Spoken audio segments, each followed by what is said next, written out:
Hey,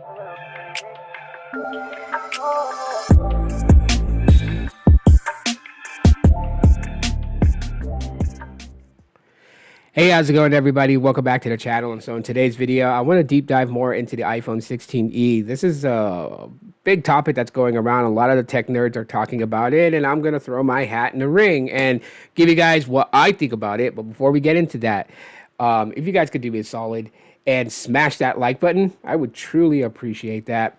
It does help out my channel a long way, as well as turning on bell notifications so you guys don't miss a video upload when I go live or when, video uploads or when I go live. That's really all I do on here on YouTube, right? I don't know, I was getting ahead of myself here. On top of that too, share this on your favorite social platform so other people can discover my channel and check out my videos. I would deeply appreciate that. But without further ado, let's get back into it. So I have the iPhone 16e specs pulled up. I have the iPhone 15 and 13 specs to compare. I'm not going to go through every line by line thing of these phones, just, a couple of things that I know as everyday smartphone users are going to really kind of just focus on. Okay. So let's just kind of go with, let's see, random pick here. And we're going to go with storage capacities. They all have the same amount of storage capacities, but different amount of RAM. 4 gigs of RAM on the 13, 6 gigs of RAM on the 15, 8 gigabytes of RAM on the 16e. Main camera sensor here, you got a 48 megapixel f1.6 26 millimeter wide angle lens with optic image stabilization on the 16e. You have the same camera sensor on the 15, with a little bit more features, into it, like sensor shift, optic image stabilization. And then you got the 12 megapixel f2.4 aperture 13 millimeter lens with 120 degree field of view ultra wide lens. So you have that basically on the 15. Yeah, 12 megapixel f1.6 aperture 26 millimeter lens, which is a wide angle lens with optic image stabilization and sensor shift on the 13. You also have a 12 megapixel f2.4 with a 120 degree field of view 13 millimeter ultra wide lens on the 13. So the 16e lacks an additional camera sensor that I think that people are going to want. I know that excuse me. I know that Apple is pushing that this one camera sensor can do what the work of 2 camera sensors can do.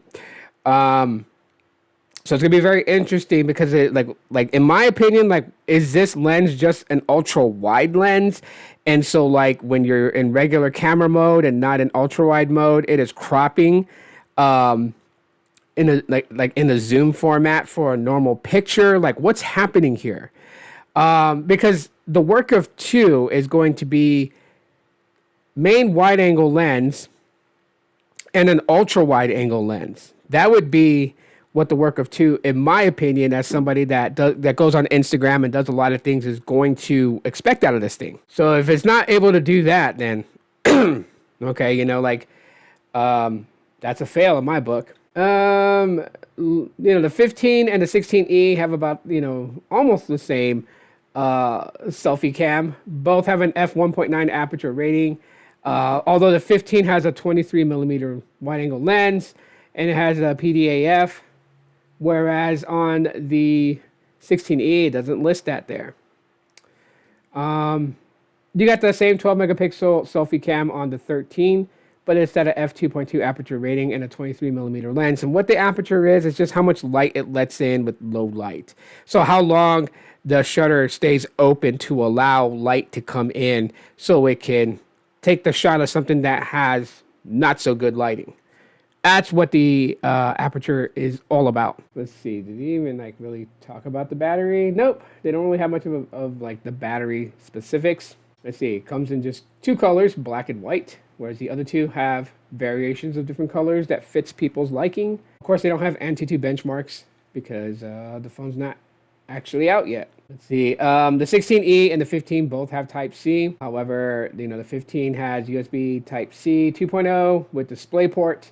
13 has Lightning USB 2.0, so that's the older connection. Back to cameras, all of them record in 4K. In 4K mode, you get 24, 25, 30, and 60 frames per second. With 1080p, you get 25, 30, 60, and 120 frames per second. But the 15 and the 13 both have gyro electronic image stabilization. So there's MagSafe on the 15. I've heard that the 16E will not have MagSafe. I mean, you guys can really go into GSM Arena and use their comparison tool to really see line by line in the specifications. But here's a couple of things that, you know, I find to be interesting, and that's the iPhone 16e looks like a rebranded iPhone 10R.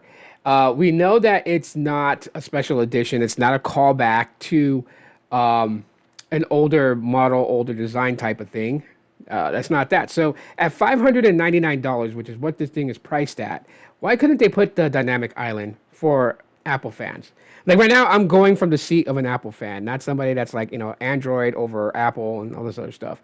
I'm going, you know, if I was an Apple fan, things that I would look, and aesthetics is one of the things I would look at. And, you know, for $600, they could have put the dynamic island on this thing. I mean, the pricing, if you guys see it here, GSM Arena went ahead and took an average pricing for the 15 and the 13. So the 128 gigabyte, 6 gigs of RAM is averaging $467.62. Now, when you compare that to a $599 price tag, it's about $134 less. When you look at the iPhone 13, 128 gig with 4 gigs of RAM, it's averaging $268.99.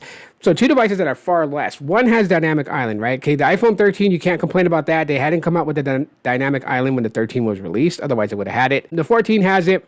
The 15 has it. Why couldn't they put it on the 16E? Because the 16s have it. I mean, that is the thing that I think that really is driving it to a lot of people's heads, head scratching, you know, things like that. Like why people are in that, you know, that mode is the price. The same is said about the Pixel A series, right? Last year's 8A, this year's 9A, and I guarantee you people are going to be like, why does this thing even exist when you have the Pixel 9, 9 Pro, 9 Pro XL? Why does this thing exist? So, you know, glad to know that my fellow tech nerds out there are not that biased as to giving a pass this year to Apple and allowing them to put out something and then just everyone go gaga for. We have people out there that's like really, really questioning this thing. Why is it even here? I would have loved for Apple to have like a much lower price on this. This definitely could have been like a good step in you know, in whatever's going on in their head, right? They, you know, they haven't really been doing so good. Not a lot of people care for AI. So the Apple Intelligence thing, which they pretty much flopped on anyways, they really don't need it. What they do need is for this iPhone 16e to be something that I guess I'm starting to see that Apple fans want. They want a budget iPhone, but not a budget as far as specifications. They want a cheaper iPhone that's new. Kind of like, you know, what they tried to do with the iPhone 5C, that type of thing. So, you know, with all the things that's missing, the MagSafe and additional camera for ultra wide shots and no dynamic island on the display, kind of just, you know, revamped iPhone 10R look. I mean, that's pretty much what you're getting here. Yeah, you're getting some, you know, you're getting the latest processor chip inside of it. You're getting the new C1 modem, which, you know, they're hoping that people would buy this phone. So they have guinea pigs to test how the modem is for their in-house made modem compared to when they were using Qualcomm's modems for 5G connectivity. So when you are buying this device, you are beta testing a new piece of hardware that Apple is in-house making now. So you have all these things just kind of lumped up. And I think, honestly, even just removing a lot of the specs that it doesn't have and just kind of focusing on their new C1 modem.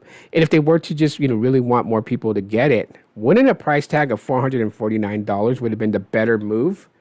Because that's like stepping into territory that most Apple fans aren't really used to. So it gives them a good incentive to go out and buy this device. That means that more people are buying this iPhone and they're able to test the C1 modem for Apple to see if they really got something going on here with their modems, or is their modems going to be a flop?